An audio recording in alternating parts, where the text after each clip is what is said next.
It is the technology show where we translate geek into very regular speak. And almost at the year when we'll be on a break. Yes, a break? No. Break. I'm just not a break, Brett.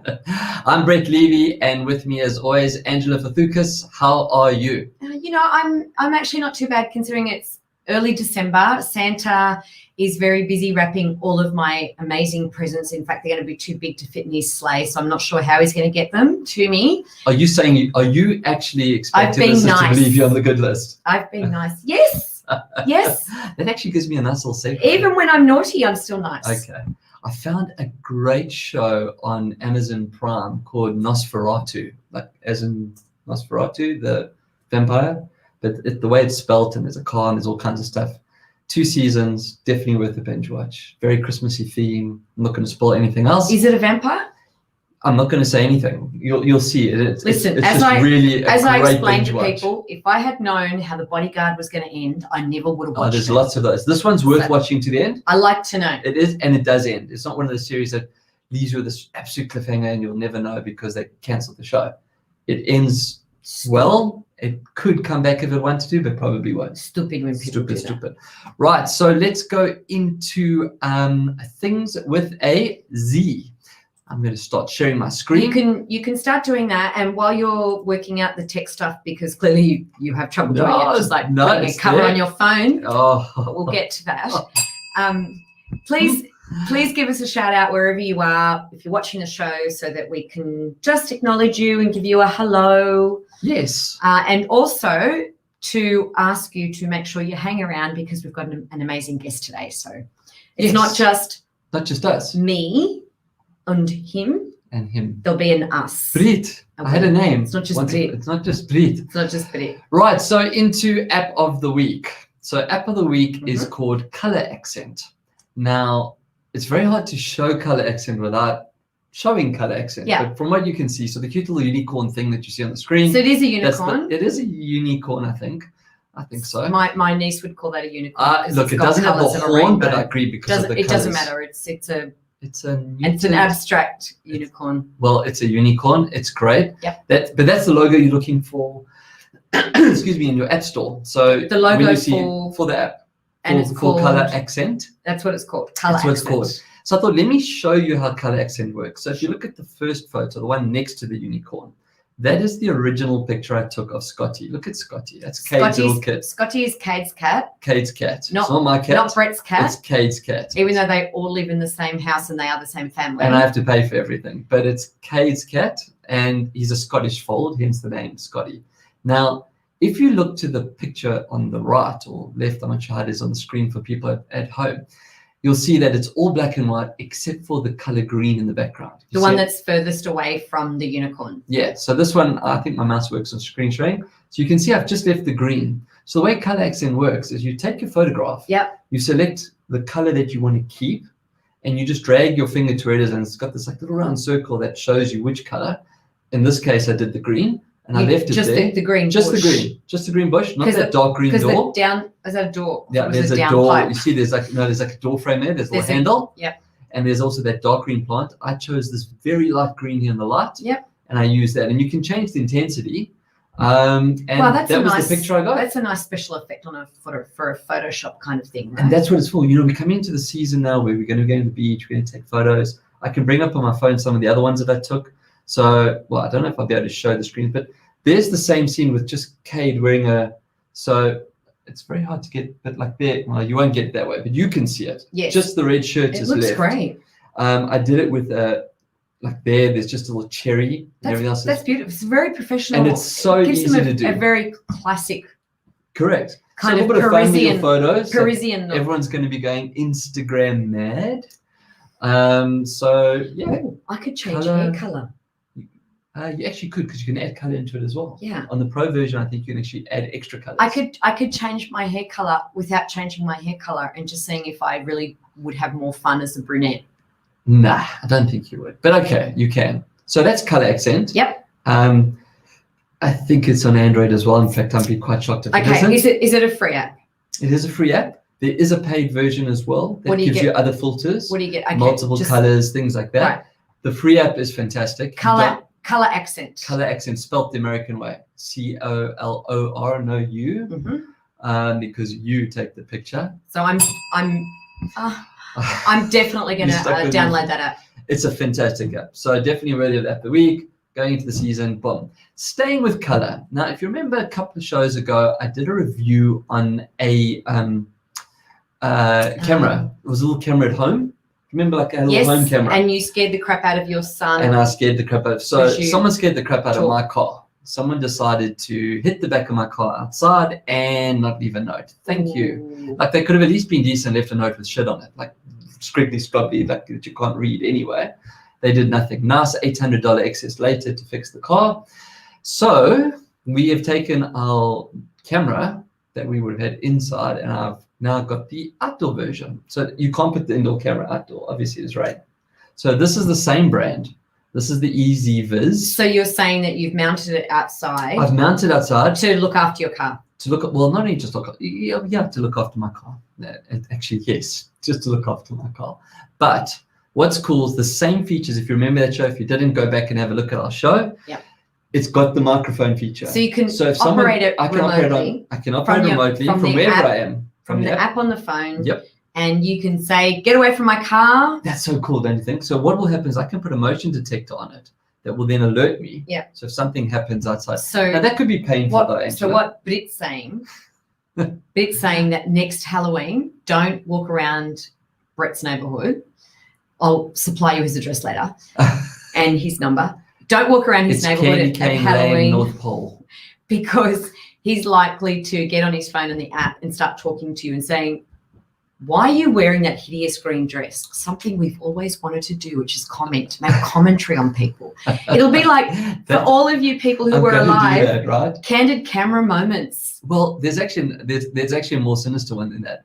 I have school kids walking past our place. I'm sure it was one of them with their bicycles. Are you going to be inappropriate? No, of course not.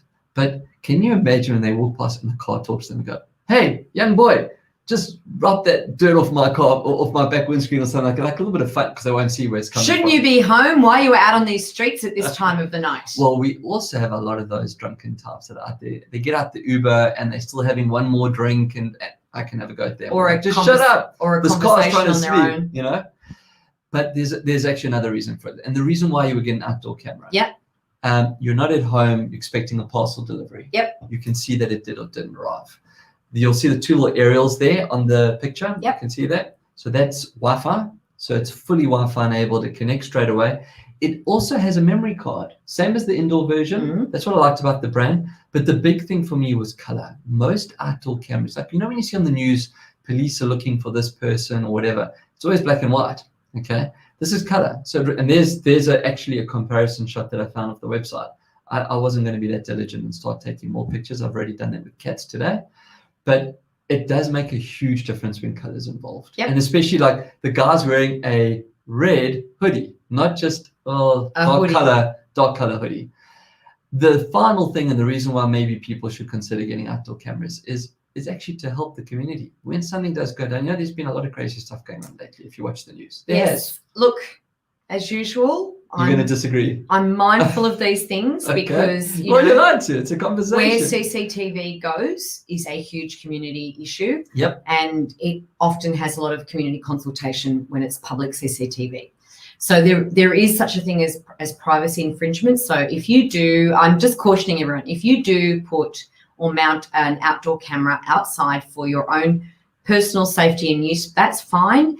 But you can't do things like have it point in other people's backyard or have it point at someone else's home, like their lounge room window, or God forbid, their bedroom window or something like that, because that is unlawful and illegal. I'm just saying. So be responsible. I think that's important, but I think equally, let's take the case of that lady that's missing at the moment. Yes. The police have asked for dash cams, like they're thinking at the car level even. Yep. Now, this device picks up, I think it's 140 degrees that I've got coverage. Well, even those new video doorbells. They also pick up street stuff, and they help with a lot of street crime. There's one other thing. Where I agree with you on the privacy side and that kind of thing. If someone was going to break into the home and they saw a camera, chances are they probably wouldn't break into my home. It's a deterrent. It is a deterrent. And I've got a wife and I've got a kid and I don't need anything happening. And a couple of cats. And a couple of cats. Well, they can still be cats, but that's another discussion for another day. So it's the EZVIZ C3W color vision, night vision camera. How much is it? I think it was only like $90. Okay, they're not expensive. You then buy a memory card. The one thing I do need to point out, now this might be obvious, and I do think it's clearly marked on the box, but I just put up there as well, because this applies to any device. This is an outdoor device, but it still needs electricity. In this instance, the plug is not outdoor ready, which means I had to run the cable through my window and into my... So it's not battery? No, it's not battery. It runs on power. It needs proper juice. Proper juice, because it's running Wi-Fi as well as a protocol. So it makes sense. But you can't go and plug it into... Some houses have outdoor plug boxes. Yep. You can't put this outdoors. It will fry. So you do need to put it indoors. But that applies to anything. Just read your PowerPoint, like your power guides correctly when you buy stuff. Yeah, but if they're an outdoor camera... It's got a long cable, just feeds through the window, plugs into the wall. Yeah, but if you've got an outdoor camera... Yep. Well, not everyone has an outdoor socket though, so you have to run your cable anyway. Yeah, but some people do have outdoor sockets. Yep. That's why I'm just cautioning. So don't use it. Don't use the outdoor socket. Run it through the closest window. Because the actual plug itself is not waterproof. Correct. The plug's not. The camera is 100% waterproof. So that, I think, wraps up things with a Z. I kept it colorful today. You get that? Yes. No. Only 30 minutes to go with me. It's not too much. So what do we have next, Angela? BizTech News. BFCM. What does that stand for? You know me in acronyms. Big Fat Chocolate. Well, there's no big fat Greek waiting there, so. Big Fat Chocolate Milk. No. Black Friday, Cyber Monday. Very glad to have that behind us. BFCM. That felt like it went on forever this year. It did. And did you see how many emails got sent running around? I know, because it was just crazy, because there was the lead up to Black Friday. Yeah. Which was the whole week talking about Black Friday. Yep. And then it was like a lot of ads and online chatter on the Saturday and Sunday saying Black Friday special still. Even though it wasn't Friday people anymore. Have stocked up, right? And they want to get rid of their stock. And that's what Cyber Monday is for. And then there's Cyber Monday, and they're still talking about Cyber Monday because there's still stuff left. So here's the thing, right? Everyone talks about Black Friday, but it's not the biggest event. Cyber Monday is actually bigger. So this Black Friday, because of COVID, the one that's the one that's just gone past, was actually the second biggest online sales day in history. Of all time. Of all time. Last year's Cyber Monday was the biggest one. This year's Black Friday was but I don't have the final numbers. Is this Monday. The point where I give notice on what I bought? You can share if you want. On Black Friday that I'm going to bring in for a review next week. Are you? That's exciting. Well, then you're going to tell us you're going to wait for the review. It's a remarkable. I know what remarkable is. I bought a remarkable. I know what remarkable is. Should I show you how clever I am? That's the thing that you write with that doesn't need paper. Correct. It's a notepad. It's an electronic notepad. I actually asked him quite a while ago when the first one came out to send one for a review and just got lost in the mail. I bought the second one, so it's not going to be a promotional review. It's an actual Your product. Yep. I have touched it and used it before I bought it, but it was someone else's, and it was Remarkable 1. But I bought Remarkable 2. So that's remarkable. I'm very excited. Good. Well, I look forward to your review. We'll bring it in studio next week. Let's throw some really scary numbers around. When I've worked out how to open it.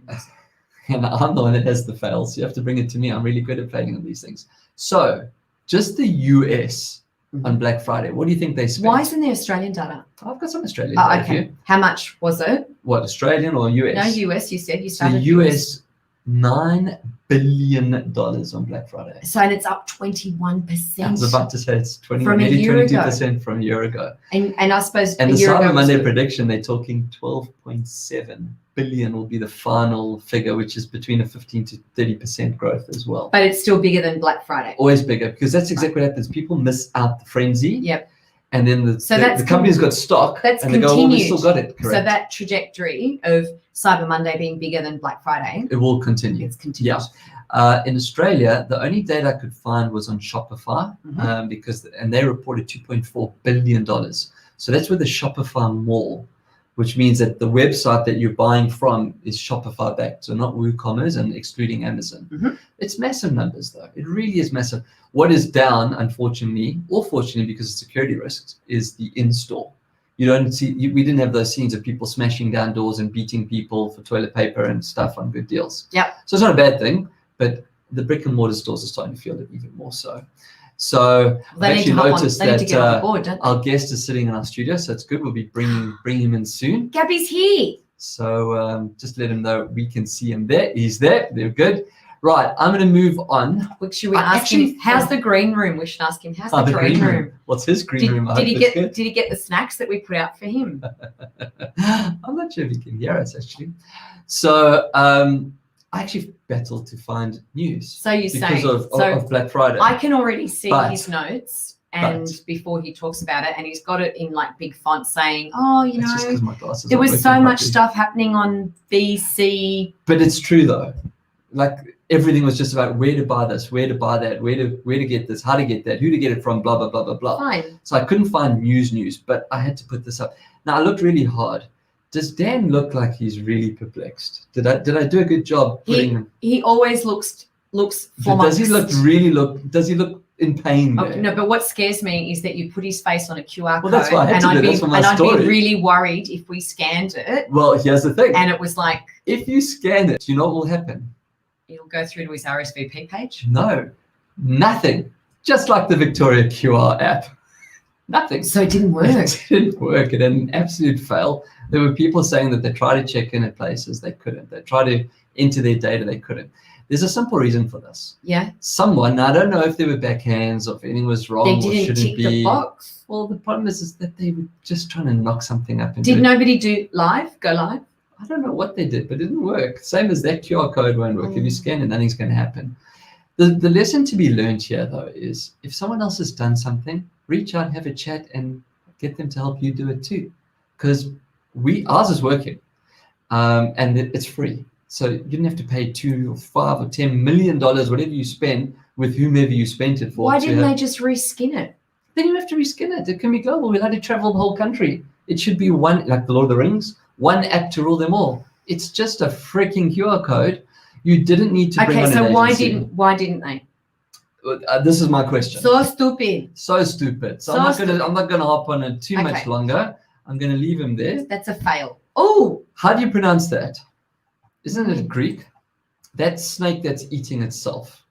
What do you mean? How do you pronounce it? The snake that's eating itself. That snake's Ouroboros. Called Ouroboros. Now, is that Greek or is that Ouroboros? I don't know. Ouroboros. If it's Greek, it's Ouroboros. Okay, so we're going to go with Greek. It's Ouroboros. The reason I put that up there, Ouroboros. There's a new startup. I'm not sure if I'm running to invest now. The reason they've used that logo because the snake's clearly eating itself. Apparently, they're going to make meal kits that we can start cloning ourselves to make our own steak of ourselves. What? Now, it's not really cannibalism because you're kind of eating yourself. It's disgusting. I didn't say it's nice. I didn't say this was the nice show. Hang on, start again. What? The brains behind this new meal kit that would allow you to make yourself into a steak and then eat it have some reassuring advice. That's the headline. For serial killer, psychopath, cannibalists out there, don't kill other people, just eat yourself. So the idea behind this was all about sustainability. Hannibal Lecter finally gets to eat his own brains. Is that what you're saying? Well, maybe, if you smell good because you use good fragrance, you might taste good. Maybe you're curious. What do you taste like? I have no doubt that I would taste great. Well, now you can make some of yourself and eat yourself. No. That's what it's saying. This is a real product. It's not available for you and I to buy yet, but apparently they successfully being able to clone what you would taste like. I don't understand. You don't have to understand it. I find weird stuff. As I said, I was battling to find news that was tech. But I don't understand. So, what do you have to do to make that happen? I didn't read through the entire article. It's on news.com.au. It's one of our articles. So it's a kit. It's a kit. You can harvest cells and grow them in a little dish and then eat yourself, I suppose, if you're so inclined. But it wouldn't be deemed cannibalism because it's actually yourself. You're not eating another human being. It's self. The idea is that so if you read through the whole story, the gist of it is that all these plant-based meats, they actually consume a lot of energy to make. So where we might not be eating animals, we're still affecting the environment because we're consuming energy. Yeah, but it's still a dirty grid. It is a dirty grid. So That's what I just put that up Okay, there that's disgusting. just to lead me into something that would disgust you, to bring up a week. FYI, note to self, I'm having this week off next year on the technology show because clearly there's nothing happening after Black Friday and Cyber Monday. So I'd rather not be here than have that. So if you watched last week's show, and you were here last week, I had a bit of a fail from a live challenge. I have to give shout out to Zag. So Zag makes multiple products, but they sent me a care pack. And in the care pack was another screen protector for me to have another go at it. A childproof kit. This one I think I'm going to get right, but I'm not going to do it live. I will just report back it. But why I'd wanted, when I say care packs, it wasn't just a screen guard. We want to give them a shout out. I do want to give them a shout out. They sent me this. This is the Mophie. Now Mophie is a black box. Get the logo, get the size. They were one of the first people to make battery packs. They made cases that you could put onto your cell phone that would charge it up when your battery was going down. What I love about this, so I was bragging about my new iPhone 12, right? So this is a little power pack that has an intelligent chip inside it. Oh, that's a good angle. Has an intelligent chip inside it that if I plug it in to charge it and I put my cell phone on top, the charge, I got to actually get that back from you because you're probably going to make that disappear. You're getting very, very clutchy with it. I'm going to keep. I see that, you and Kate. But the charge goes right through the pack into my phone. Yeah. So it charges my phone first. And I watched him demonstrate it before the show. So and I got it right. Yeah. So that's why I corrected it. Because there was only one thing to do. Just put it on. Phone. And it didn't charge it. This is amazing. For women out there, trust me. It's light. You can put this in your handbag. Yeah. And if you have your phone sitting next to it and on your way to something, it can be charging. So really from a design perspective, it's not very heavy. It's not big. Look, it's smaller than the size of my hand. See, it looks pretty good. It's very tactile. So you feel like you're gripping something and it won't slip. The design's amazing. You can feel like the rubber. It's really good. And look, they've been around a long time. It's a great brand. I think they've really got their act together. Look, it's even got on the other side, it's got Brett-proof instructions.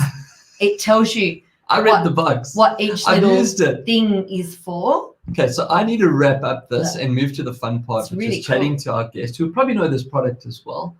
But as I said, thank you to the guys at Zag and Mophie. I got this. I got nice little presents, I must say. And I get a chance to redeem myself. Like in maybe something purple that would go with my nail color. I was actually waiting for that. Or maybe like a nice beige, like my Jabra Black headphones. packs matter. There we go. We'll just move on now. Right. So thank you. Challenge corrected. On to the fun part of our show. Okay. So what I'm going to do now is I'm going to make sure that our guest is there. I'm going to bring him into the studio, and let's see if I get all this working at the same time. I do. And there we go. Gabby Leibovich, how are you, sir? Nice to see you, Brett and Angela. How are you doing? Hello, Gabby. Thank you so much for joining us. Clearly, I'm the better looking of the two, so you just focus on me. Gabby, thanks for joining us. I've been talking about e-commerce for a while now. We've just talked about selling some stuff online. And doing some research for the show a couple of weeks back and thinking about what I could potentially curl up with at the swimming pool in Christmas or Hanukkah time, I came across your book, Catch of the Decade. So I thought it'd be great to have you on board. For all of those people that don't know who you are and your brother, definitely heard of Catch. The two people left in the world that might not know. Well, there could be two people. And we have people over the world as well that watch the show. So Catch, Menulog and Scoop-On are three businesses that you and your brother built, grew, and exited. And that's what the book is about, correct? Menulog is a little bit incorrect because Menulog, we actually built a site called Eat Now that ended up merging with Menulog in 2015 and then sold as a combined group. So just wanted to make that little correction. And on the book, we also have a logo. Yeah, we have a logo of a great business called Luxury Escapes. We didn't build Luxury Escape, but we built a site called Scoop-On and another site called Bon Voyage that ended up merging with Luxury Escape to form a larger company. We talk about the concept of 1 + 1 = 3, of putting two smaller things together and becoming a market leader, and we really love doing that. See, Gabby, that's my plan, to have the show taken over so I can get so it's this. Okay, so but no, thank you. And I noticed on the book that you've got it's two brothers, and so I've been in business with my brother for more than 30 years.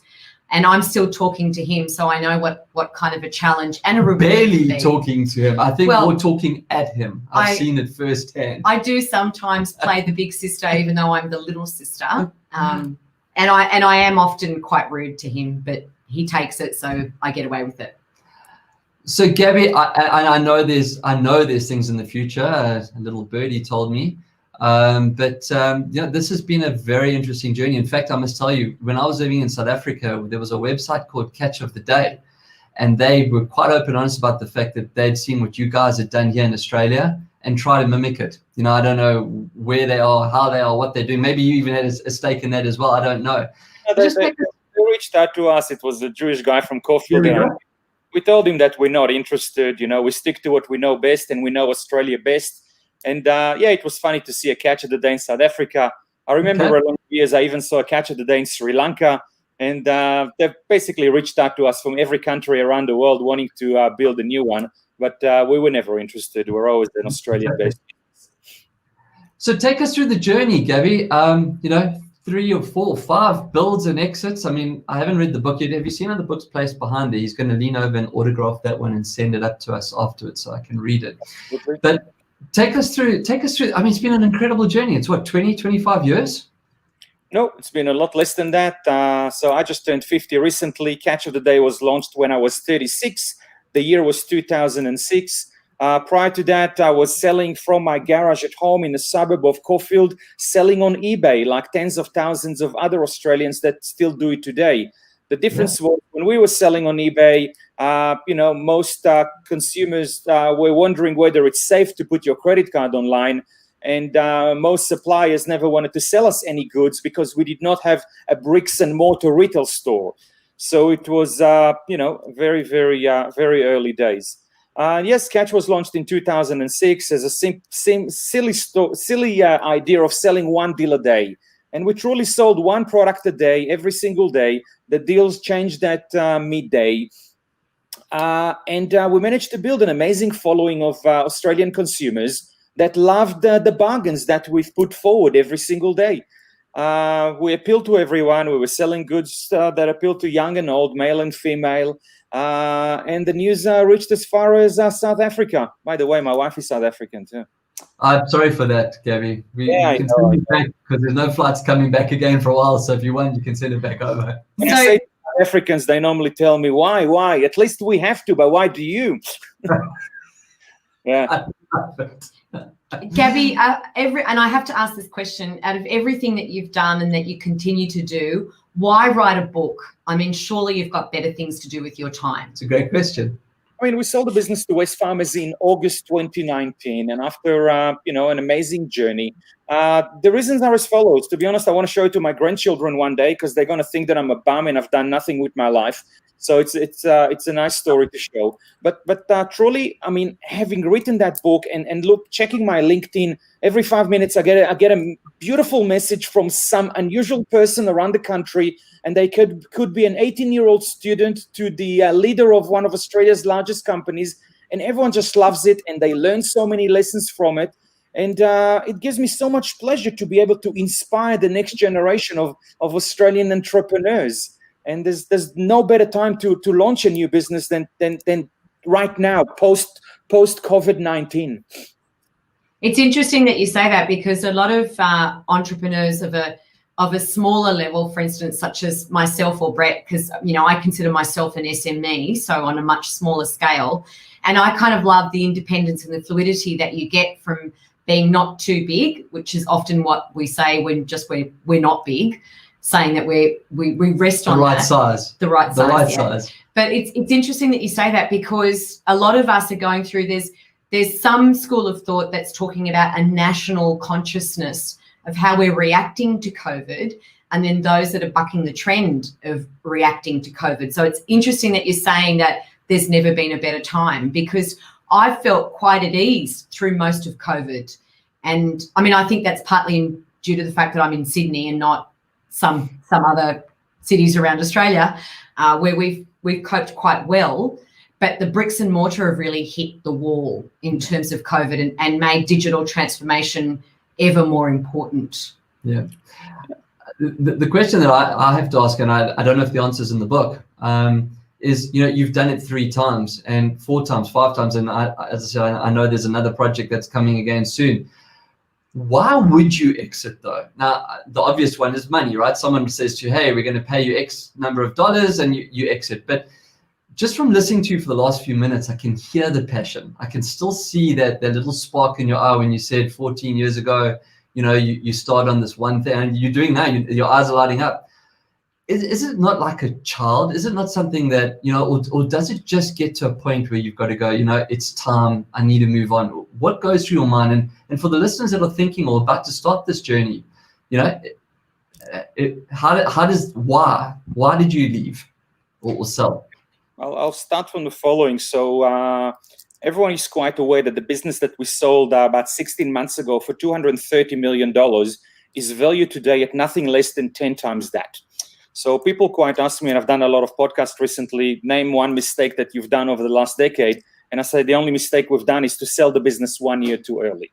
But to put it into perspective for you, we started with absolutely nothing, with $50,000 and walking every day to the local post office, sending goods from our own car. We suddenly find ourselves in 2018 with quite a successful business that hasn't been growing that much over the last 3 years. And Amazon has just entered the market. And the truth is, myself and my brother sat down together. There's a bit of a yin and there's a bit of a yang. There's a bit of half full glass and half empty glass. And we asked ourselves the question, will Catch still be around in 3 years competing against a fast-growing Australian market? And everyone started taking online seriously. And our decision was to sell. Why did we do it? To secure our kids' future. That is the answer. And we've all many businesses throughout 2020 that used to be very high, and now they're just completely decimated.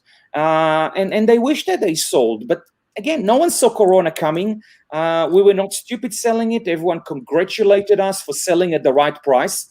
But suddenly, 12 months later, this business is being valued on revenue rather than on EBITDA. And we might seem a little bit stupid. But look, we've got more than we need. We buy 1 coffee in the morning. We've got a really easy life, very relaxed life.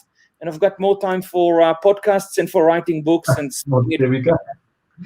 Well, we're very fortunate to have that, and for you to give us your time, which I'm sure is one of those things that you can't replace, regardless of the EBIT model or any other valuation. Yeah. And spending time with your family too, Gabby, because those are the things you never get back, right? Regardless of the size of a business. Absolutely. My family have given up a lot by having a crazily entrepreneurial father that always thinks about something else. And I hope that I'll be able to give more of myself to them. I love all of that. I think the excitement is in creating it, but I think what stands between the crazy idea person and the successful person is just the execution of the crazy idea, regardless of how crazy it is, because in essence, most ideas have some validity, and the execution inevitably teaches, learns, highlights, amplifies something that even if it's not worthwhile for you in that instance, it is further down the track. So I'm a big believer in executing the idea. We've written a book where there's about 200 lessons in the book. And again, people reach out to us and everyone takes something else from that book. Can you build $1 billion company after reading that book? Most likely not. There's a million things that need to hit, including timing and luck and team and effort and so on. We like to call it the 1,000 decisions that need to be done every single day when you run a business, whether it's small or large. But there's many lessons there for everyone, and no matter what space you are and how large your business is. Will you continue to work with your brother moving forward? So yesterday we were on the front page of the Financial Review announcing a next business. And a point that we touched on a few times today, one of the quotes that I had in the paper yesterday was that that feeling of starting something from scratch cannot be replicated. And it gets to a point of being past, building something of monetary value. We realized during 2020 that we are too young to retire, sit at home and do absolutely nothing. So, we're going to try and solve another problem in the local space. There's a lot of problems in so many spaces right now. All of them are touching digital, which is the areas that we love and care about and have a great reputation in. So looking forward to launch another business called Little Birdie. It'll launch probably on the first week of February. And that's all I can tell you right now about that business. We'll have to wait for the little birdie to tell us the rest. We'll have to get you back on the show. The one question I do have to ask, and I know when we initially chatted, you said to me from the tech and the back end, that's not really your thing. But when people are making a decision to go into a business, especially an online business like yours, is it better to build everything yourself and own everything yourself? And did you, or is it better to use what's already there? So an example, like, do you go to Shopify and you build your site on Shopify and let Shopify's engine do all the work? Or do you employ some really clever, young, geeky people that can build stuff and bring them on board? Do you have any thoughts or views on that? We've built everything ourselves. Again, we started in 2005, and back then there was no Shopify and all those were not available. In the book, we discussed that in 2014, we really liked the whole concept of a marketplace. And the only reason we haven't launched it in 2014 is because our IT division was just too busy building other features and other sites. In 2017, we managed to discover a French-based company called Miracle that basically built marketplaces that can be integrated to your existing platform. And it's one of the main reasons that we exited and the company was valued at whatever it was valued at. So my advice today is try and do as little as possible and use subcontracting companies. Use companies like Upwork and 99 Designs and Freelancer and so on. There's great people sitting all around the world available for hire. And look at the technology that we are sitting right now. I could be anywhere and you could be anywhere, and communication is just so smooth and easy. So yeah, cut it short. Nice. It also helps really for me because I've been doing a couple of little tinkerings here and there, and I've been also trying to outsource. I'm thinking, what happens when it comes to the IP play? Who owns the IP when you do exit, if it's built on other platforms or by other people? I got a question for you guys. Why do you sit so closely? Well, because we try to get onto the camera. It's really important that I maintain how good I look on screen. We have that in our agreement.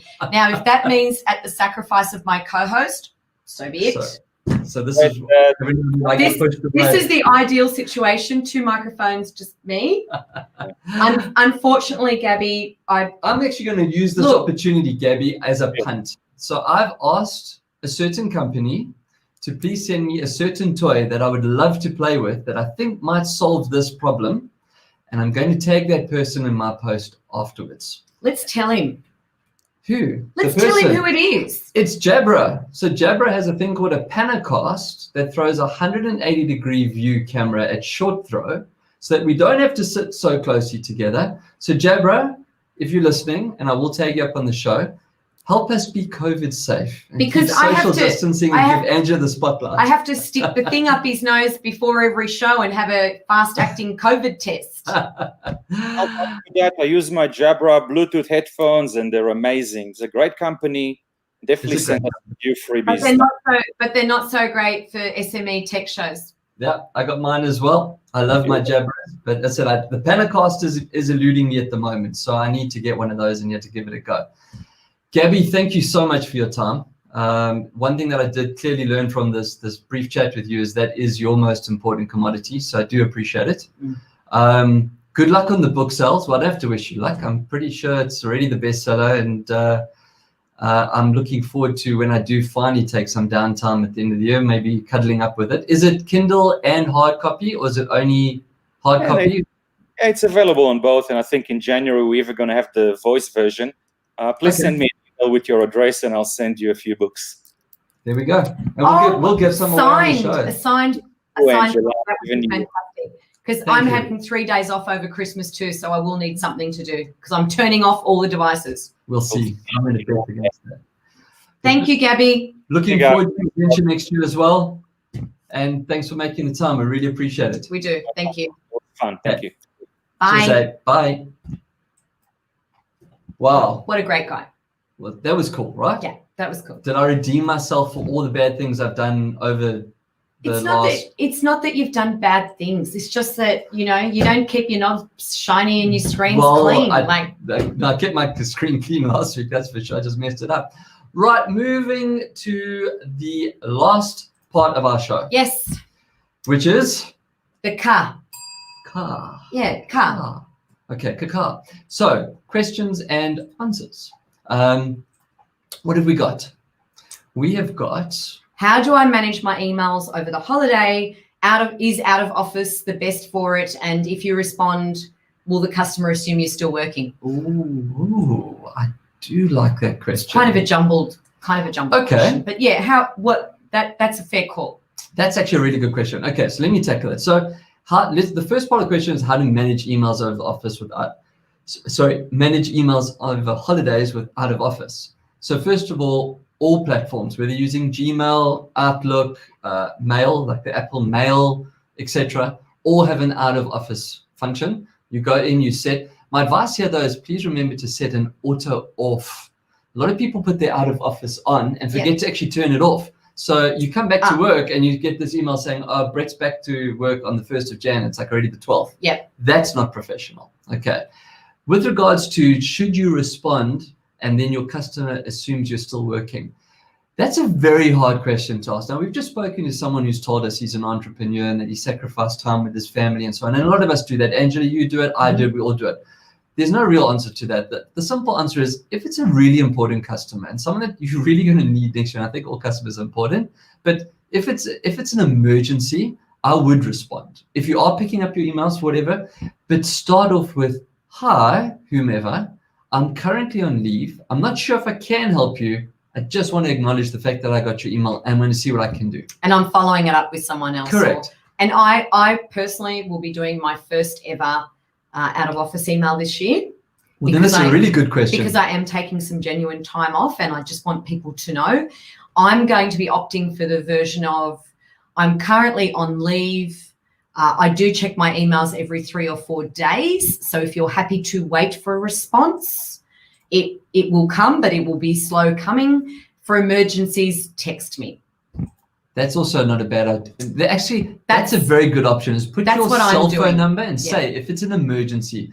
And I think that just to finish off on that question, because people know what customer phones you, it's an emergency. That's right. It's their version. It's their version of an emergency. It might not be my version, but it'll be their version of an emergency. And I want them to know that the goodwill exists there. And notice how I said text me. Yep. Not call me. Yep. Text me, because then I can evaluate. The question here, though, also should be answered or addressed to those customers. Again, please respect your suppliers' time as well and their family time. So if it's an emergency, not what color nail polish you should choose to go out on New Year's Eve. That is an emergency. That's not an emergency. That's what you phone your best friend for. If you have a website that's gone down and they're a tech company, sure, that's an emergency. Absolutely. But I think also they need a break as well. So it goes both ways. Don't make unnecessary phone calls or emails. No one wants to come back from leave and have 3 days of email box hell. But great question. Next question. What have we got? Can I listen to audiobooks on any device? Oh, that's quite cool. And we're just talking about an audiobook. So the simple answer is yes. An audiobook is Who asks that question? Who asked that question? Well, I don't know. Dude, it's simple. Yes. Well, yes and no. So yes. But yes and no. It's simple. But I'll tell you why it's a good question. If you're an iPhone user, yes. I have to bash your iPhone. It sometimes is a bit more tricky to get to your audiobooks without. So there's an app called Audible. That's maybe why this came up. So that's from Amazon. If you buy an audiobook from Audible, you can listen to an Audible app. But there are other suppliers of audiobooks. It doesn't, you can't find the book on your phone. That's probably where this question comes from. So on an iPhone, if you've added an audiobook that's not from Audible, it's going to appear under music. That's where it'll appear. So you'll find it in your music section and your library. It's a little bit, it's iffy. There are third-party audiobook apps that you can use that you can then move it across into. And if you look at the Books app on your Apple iPhone or your iPad, there is a section for library as well. I am just going to say, though, maybe also the question, if you have got the book in a way you shouldn't have, then it's probably not going to play on the iPhone either. Naughty. There's DRM. It just won't allow it. That's why it moves Naughty, it up. bad. Okay. No Santa Christmas present No for Santa you. Christmas. But you can listen to on any device, and you can also listen to on a laptop or a PC as well. I believe you can do it through Apple TV now as well, because you can run the apps through your Apple TV as well. If you can find it. If you can find it. I think we have time for one last question. Because what is FPS? Do you know what FPS is? Is it like SPF? No, that's sun protection factor. No, yeah. no, well, that's it backwards. If you're dyslexic, then yes. No. FPS, this is because of gaming. FPS is frames per second. That's what that acronym is. And how does it affect me? I only just worked out what PML is. So. Okay, well, frames, how does it affect me? It doesn't affect you if you're a normal person working on your computer. And most people. It affects gamers. So what an FPS is, the frame per second, when you play, and there's a reason why this has come up, is when you're buying a new monitor, you need to look at frames per second. It's about the monitor, right? Correct. It's your gaming, it's about your display. And obviously if your graphics card can push out at the right FPS. Now, the biggest problem is when you're playing a shooting game or one of those really action-packed games, there's a thing called tearing. As you move your gun, the screen tears. It like makes lines. Right. Now, if you're trying to take a shot and there's a tear, you won't see the shot. So FPS, frames per second, you don't want under 90 frames per second. In fact, ideally 144 frames per second. So if you're buying a gaming monitor, it must be at least 144. If that's what this question's about. On a phone, you can't. How high does it go? 260 frames per second, I think, is what. And a normal person like me, not you, because you're not normal. 60 frames per second will do it to watch your movies, to read your emails, to move your mouse left and right between screens. Right. The entry-level monitor is fine. Okay. But if you are going to spend... Even to watch a movie? Yeah, because the movie plays in one screen. It doesn't move. It's when you've got motion and you're moving your mouse or your gun or whatever. So it's actually a very good question. It's Christmas time. People are shopping, and maybe this question came in before Black Friday and Cyber Monday. So I'm sorry I didn't answer it. Are they more expensive? Much more expensive. But that's why. Because you can buy a monitor for like $100. So I'll give an example. We bought one for Cade. We bought him an Alienware with 240 or 260 frame per second capability. It was $300 more than the exact same monitor at 120 frames per second. Wow, and 120 is still good. It's good, but if you're playing at a competitive league, and the other reason why you'd want to spend the money, if you've bought one of these really new super hot consoles like the new Xbox or the new PlayStation, if you don't want to play, your TVs don't get great frames per second, so you want to buy a nice, good, big monitor, then you want the FPS to really unlock the power of those two consoles. Great question. And it's not, and it could be sun factor as well. If you're going outdoors. You said to me, do you know what FPS is? And I went, is it like It's actually brilliant, because if you're dyslexic, it's SPF, right? Even if you're not what if you'd written it wrong? Yeah, okay, but this is the text. But yeah, it could have been you. It could have been me, but it wasn't, not this time. Well, I'm going to wrap it up there on frames per second. I'm going to do me out of frame per second. So that would probably take us to the end of the show. Yes, would it? Are we done? Are we finished? We are. Right, so until next time, keep your screens clean. And your knobs shining.